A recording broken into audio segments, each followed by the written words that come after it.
Entonces, muchísimas gracias por esta comunicación y pues explícanos realmente a qué se debe este desabasto, por qué en esas zonas marcadas del país. Claro, uno de estos es por el cierre de este importante gasoducto, el de Salamanca, tengo entendido, ¿no? ¿Cómo está, Ramsés? Muchas gracias por esta participación. Buenos días y un feliz año. Feliz año para ti también, querido Ramsés, y agradecerte como siempre tu disposición para este programa. Bueno, mira, para empezar, vamos a comentar lo siguiente. En México, casi el 76% de los petrolíferos, donde se incluye la gasolina y el diésel, se mueven por ductos. Solo el 12% se transporta por la parte de autotanques. 3/4 partes son las que se mueven por ductos. Sí, 3/4 partes se mueven por ductos y solo el 12% de autotanques. Pemex, de acuerdo a los datos de la página oficial de ellos, tienen 1.450 unidades de autotanques, es decir, pipas. 1.450, pues son 1.500 pipas si lo cerramos, que realmente pues para cubrir toda la demanda es pues nada, ¿no? Sí, y hace 2 años un juez determinó que Pemex no debe de obligar y las estaciones de servicio no están obligadas a que el transporte del combustible sea por medio de las pipas de Pemex. Hay compañías privadas que prestan estos servicios. Eso es lo que hay que tener también interesante. Okay. El dato que dio el presidente el día domingo, en donde dice que de 1.100 pipas, solo 30 se han robado, quiere decir que si Pemex solo fuera el que estuviera en el mercado distribuyendo las pipas, quiere decir que más del 70-80% de las pipas que tiene Pemex son robadas. Es decir, de cada 10 pipas que salen, entre 7 y 8 pipas son robadas. Es un dato muy alarmante. Imagínese, pues casi todas, ¿no, Ramsés? Claro, eso hay que ir pensando, pero vamos a suponer esa suposición. El segundo punto es, creo que fue mal empleada la palabra, y lo digo yo desde el punto de vista mío personal, la palabra desabasto. No hubo desabasto. Lo que hubo fue una mala planeación de la logística en función, como tú bien dices, la cerrada del ducto. Si tú transportas el 76% de tus combustibles por ducto y solo el 12% de pipas, ¿qué indica esto? Que no tienes la suficiente movilidad y la logística para llegar el producto a las estaciones de servicio. Claro, porque combustible sí hay, Ramsés. Sí hay. Combustible ¿no? sí hay. Combustible sí hay. Exactamente. Porque tú escuchaste que alguna refinería se paró. No. Digo, ya sabemos que están semiparalizadas, ¿no? De por sí, como ya nos has comentado, pero vaya, más allá de lo que se produce y lo que se importa, pues ahí no hemos tenido un problema. El problema está en cómo se hace llegar justamente a las estaciones de servicio, ¿me equivoco? Sí, y por ejemplo, tampoco escuchamos que algún buque tanque está varado hoy en día y no puede bajar el producto. Así es. Entonces, si en caso que sucediera que las refinerías pararan y que los barcos estuvieran parando, imagínate cómo le haríamos, porque si no nos estarían cobrando los barcos por cada día de espera. Y lo que importamos en Estados Unidos, como sale producto, es como están metiendo otro a los centros de almacenamiento para exportación. O sea, no podemos parar la cadena de importación o la cadena de producción. Lo que hubo, más bien dicho, como lo comentamos, es una parte de la logística que no se pensó en el peor de los escenarios. Así es. Eso es lo que hemos visto el día de hoy. Ahora, como idea puede ser buena, ¿no? Dejar de abastecer, digamos, por los ductos que se están chupando, pero hacerlo así de manera tan determinante de la noche a la mañana es lo que está generando las consecuencias que hoy vemos, ¿no? La falta de combustible en las gasolineras, Ramsés. Sí, y lo que hay que tener en cuenta es lo siguiente, a ver. Hay 2 ductos principales y, como tú lo comentabas al inicio, son estados de los que están en la parte centro-occidente, que es Jalisco, aparte Michoacán, Hidalgo, Hidalgo y Guanajuato. Ya hemos de recordar que hay 2 refinerías, una en Hidalgo y otra en Guanajuato, en Salamanca. Ajá. Entre esas 2 refinerías hay una interconexión donde está el ducto. Lo que se hizo, y si te debes de recordar que la primera cantidad del ejército que llegó para salvaguardar las refinerías llegó a Salamanca. Así es. Entonces, lo que se está haciendo es que detectaron algún indicio de entre el ducto de las 2 refinerías que existe una pérdida del combustible. Lo que trataron de hacer es una evaluación de cuánto era lo que realmente se estaba extrayendo de ese ducto. Pero el inconveniente es que no contaban que había una alta demanda el fin de semana porque, número uno, todo el mundo regresaba de vacaciones. Exacto, sí. Todo el mundo está regresando porque hoy todo el mundo, los muchachos en las primarias y los kinders que están en secundarias, si no me equivoco, están regresando. Así es, y muchos se les terminaban sus vacaciones. Todos. Entonces, debemos de recordar que la mayor cantidad de vehículos en la República Mexicana que circulan está en esas zonas donde hay el desabasto. Así es, Ramsés. Esta zona que es la que directamente pues se nutre de este importante ducto que teníamos entendido ya había aceptado Pemex a reanudar este abasto, este flujo a través de este ducto, pero por lo menos hasta ayer en la noche, no sé qué información tengas tú, querido Ramsés, pero no había sido reanudado este suministro, ¿o sí? No, todavía no. Los comunicados que he visto, oficiales que da los Pemex, y bueno, en la mañana el día de hoy, se está trabajando para reanudar. Algo han de haber notado en el ducto, han de haber tomado tomas clandestinas, la están eliminando, son cosas de cuestiones de seguridad del país, porque hemos de recordar, y imagínate con esto, una cerrada de un ducto, imagínate que alguien toma o sustraiga y rompa el ducto en su 100% y nos deje 7 días una comunicación entre ambas refinerías. O sea, ya sería demasiado riesgoso. La otra cosa que quiero comentarte es lo siguiente, a ver. Esto me hace recordar, por ejemplo, en Estados Unidos en 1973, cuando hubo el desabasto de combustible. Esto fue a razón del problema que se tenía de las cuestiones que tenía con Arabia Saudita de la Guerra Fría, que no tenían crudo. Así es. Y te acuerdas que empezaron a no tener combustible y había un problema de abasto, porque no llegaban, no había producto en los centros de almacenamiento, no habían reservas para cumplir, las refinerías no tenían crudo. Ahí sí te puedo decir que hay un desabasto, porque la materia prima no había ni almacenada ni se producía. Ahí en 1973. Entonces, ¿qué sucedió en ese caso? Se creó una política energética y una ley en donde en 45 años ya son autosuficientes y tienen la suficiente cantidad de combustible almacenado y de crudo.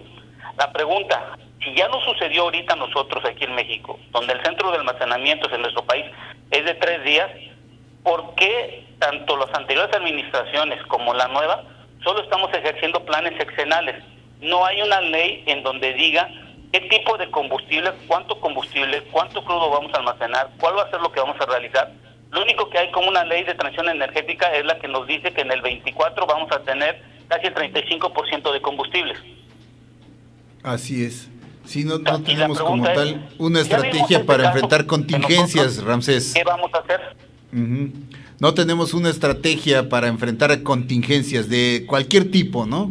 Como esta es, digamos, coyuntural, pero no tenemos, como ya existen en otros países, estas leyes para enfrentar este tipo de coyunturas o de cualquier otra, o de cualquier índole, ¿no, Ramsés? Es lo que nos estás diciendo.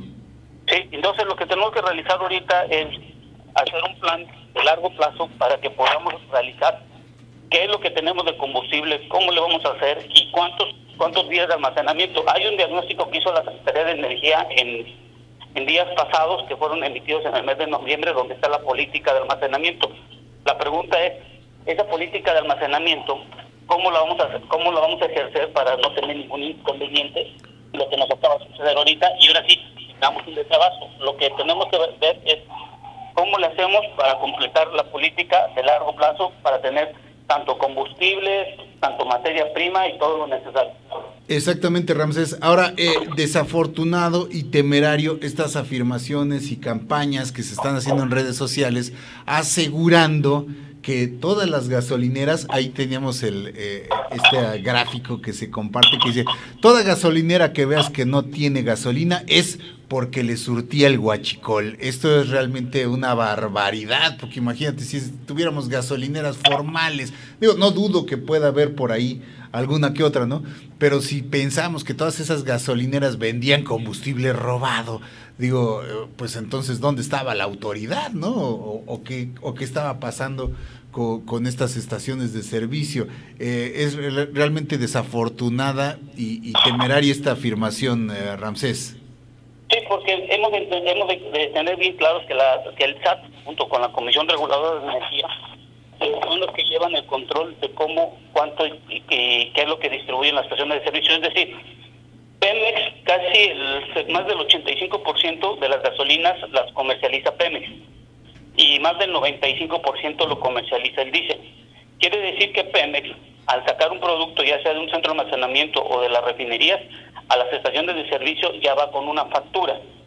Claro. Y esa factura llega a la estación de servicio y la estación de servicio tiene que reportarla al SAT y a la Comisión Regular de Energía para establecer cuánto fue la entrega o la venta de combustibles. Es decir, contra entrega hay una venta. Claro. Entonces, cualquier excedente que exista de ventas tiene que ser cotejado para saber por qué se vendió de más. Por eso le están pidiendo las facturas electrónicas. Hay muchos mecanismos en donde se identifica cuánto combustible vende cada estación de servicio. Entonces, si ven una alteración de algún volumen adicional, tiene que explicar de dónde vino esto. Entonces, yo creo que ahorita lo que se va a hacer es, por medio de esta estrategia, es determinar cuántas de las estaciones de servicio tienen ciertos casos o volúmenes que no pueden ser comprobados.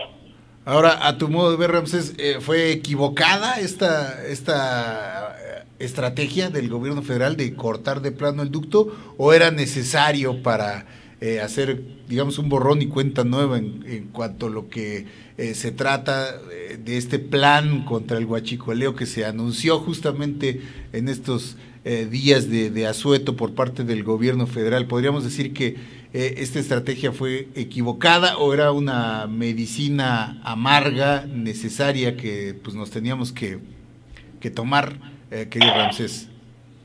No, eso fue una estrategia de acuerdo al plan, porque acuérdate que la política energética ya fue dictaminada por la nueva administración.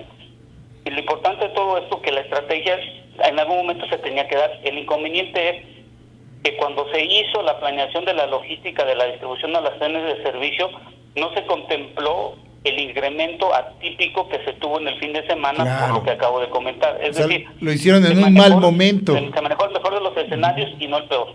Claro, lo hicieron en un mal momento y además no se previeron, es decir, debió quizás, creo yo, Ramsés, digo, tú eres el experto, pero creo yo, a lo mejor enviar más combustible previo a este cierre del ducto, ¿no? Para que hubiera justamente, como dices tú, bastante stock, digamos, de combustible en las estaciones de servicio o en los centros de almacenamiento, ¿no? Ese hubiera sido el camino correcto, digamos. Sí, el comienzo ya en las estaciones de servicio, pero depende mucho del almacenamiento que cada estación de servicio pueda tener, pero en los centros de almacenamiento es insuficiente, porque las refinerías, conforme van produciendo, lo van poniendo al almacenamiento y lo van reacondicionando. Yo creo que el inconveniente más bien no es que haya fallado, sino creo que hubo una descoordinación entre el paro de ducto y el número de pipas disponibles que pudieran haber transportado el combustible a las estaciones de servicio en esta zona. Claro, ahora, mucho se decía que ponderando el transporte terrestre, que bueno, al fin y al cabo, por ductos también es terrestre, ¿no? Pero así le llaman, por pipa, pues, se está ponderando también a los negocios de pues, ciertos empresarios o incluso del propio líder sindical de Pemex, Ramsés, con este envío de transporte por pipa, porque además de las de Pemex, como dices tú, hay compañías privadas que dicen los gasolineros, pues a mí no me conviene porque también esto me incrementa, finalmente me pega en el precio del combustible que yo tengo que expender y se lo voy a tener que cargar al consumidor final. Decían que en Michoacán hay reportes de que estaba la magna por arribita de los 20 pesos litro, ¿no? Sí, pero yo creo que, por ejemplo, lo que hay que tener en cuenta de esto es que los autotanques o el transporte de pipas no es solo un servicio que puede dar, por ejemplo, Pemex, junto con coordinación con el sindicato. Ya un juez determinó que no solo que no están obligados las estaciones de servicio a utilizar estos servicios. La pregunta es, no hay suficiente número de pipas para transportar y hay que ver del número de pipas que dijo el presidente, de 1,100 pipas que se estaban robando, creo, hace una semana, bajaron a 30. La pregunta es, ¿las 1,100 pipas se robaban los 15,000 litros o era una merma del porcentaje del total que tenía cada una de las pipas? Es lo que tampoco me queda claro. Exactamente. Porque si tú multiplicas 1,100 pipas por 15,000 barriles, por 15,000 litros, y luego lo divides entre 159, te van a dar más o menos como unos 8,000, 9,000 barriles diarios. Imagínate ese volumen, ¿dónde lo vas a almacenar?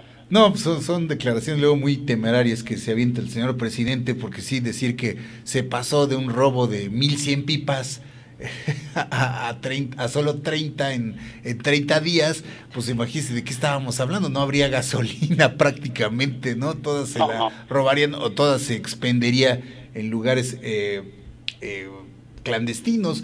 Ahora, Ramsés, también vimos que compartiste información muy importante sobre esta baja que se estaba dando, sobre todo en la frontera, a raíz justamente de estos decretos fiscales que se aplicaron allá en la frontera. Ahora sí que esa baja, pues sí hay una baja, pero tiene una explicación básicamente en cuanto a lo que hemos reclamado, a lo mejor que se haga una política fiscal o una verdadera reforma fiscal, que es lo tocante al IVA y al IEPS de esos combustibles que se expenden en la frontera. Veíamos que algunas gasolineras se vendía el litro a 13 pesos, ¿no? Claro, allá en la frontera.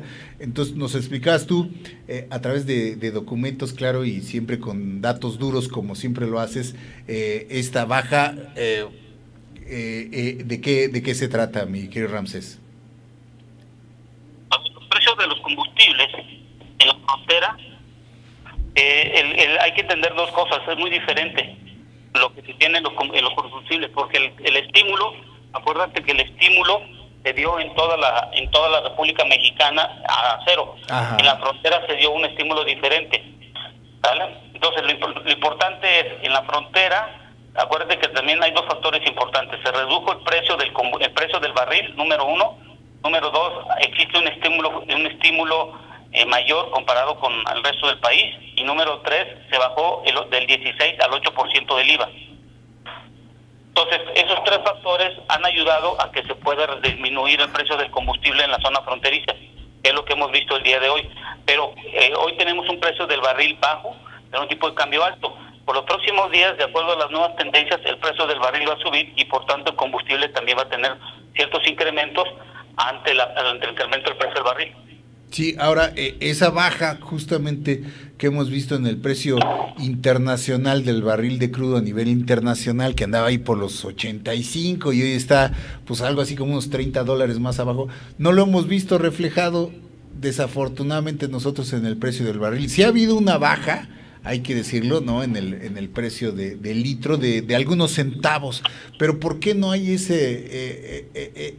por qué no se refleja en la misma proporción, Ramsés, el precio de la baja del petróleo a nivel internacional en el precio de nuestras gasolinas? Es el tipo de cambio, además de los impuestos, entiendo. Sí, por ejemplo, nosotros pagamos por cada litro, de acuerdo al estudio que hicimos, el 40% de impuestos, en donde más o menos tenemos el IEPS del 25 más el IVA y los ciertos impuestos que se adicionan, y el 60% está contemplado entre el precio de la materia prima, la refinación, transporte y la logística.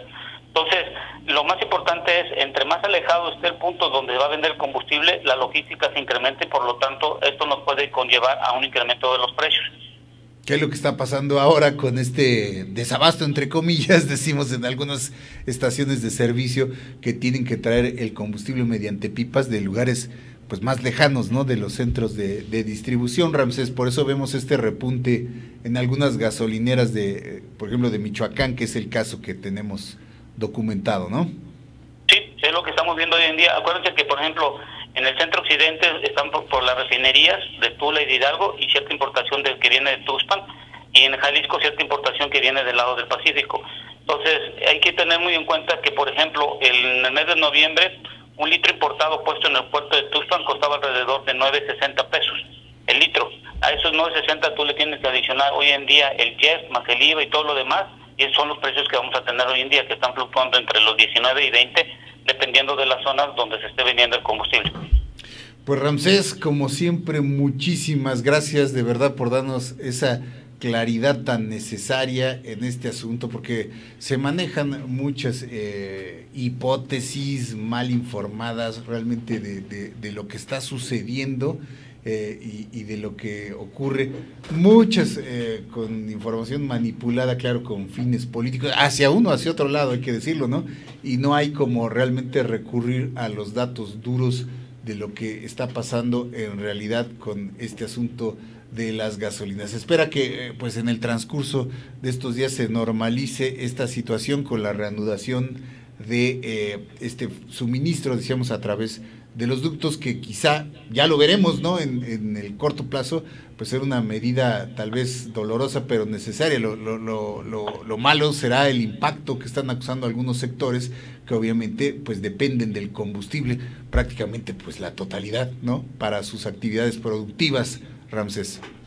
Sí, y esperemos que esto sea el preámbulo para que podamos hacer una ley en donde no solo sea un plan de energéticos de un solo sexenio, o comparado con los anteriores, sino que sea un plan ahora en adelante, porque ya vimos que estamos vulnerables ante cualquier variación interna o en su momento externa, que nos podría tener, ahora sí, ya sea un desabasto y causar con esto una parálisis económica. Yo creo que estamos a tiempo para empezar a hacer un plan de ya de largo plazo. Eso es lo importante, Ramsés. Ojalá se escuche la voz de estos expertos que realmente tienen cosas que aportar, porque le digo, aquí hacemos estos análisis justamente para eso, para abonar y solucionar problemas y prevenirlos como los que estamos viviendo hoy en este caso. Como siempre, muchísimas gracias, Ramsés, y una alegría, realmente un honor contar con tu voz experta en esta plataforma, y sí esperamos, si no tienes inconveniente, seguirlo haciendo en este programa Disyuntiva TV, que es tuyo también, querido Ramsés. Un abrazo fuerte y muchísimas gracias, como siempre. Muchísimas gracias, que tengas un buen día. Cuídate. Gracias, Ramsés. Gracias.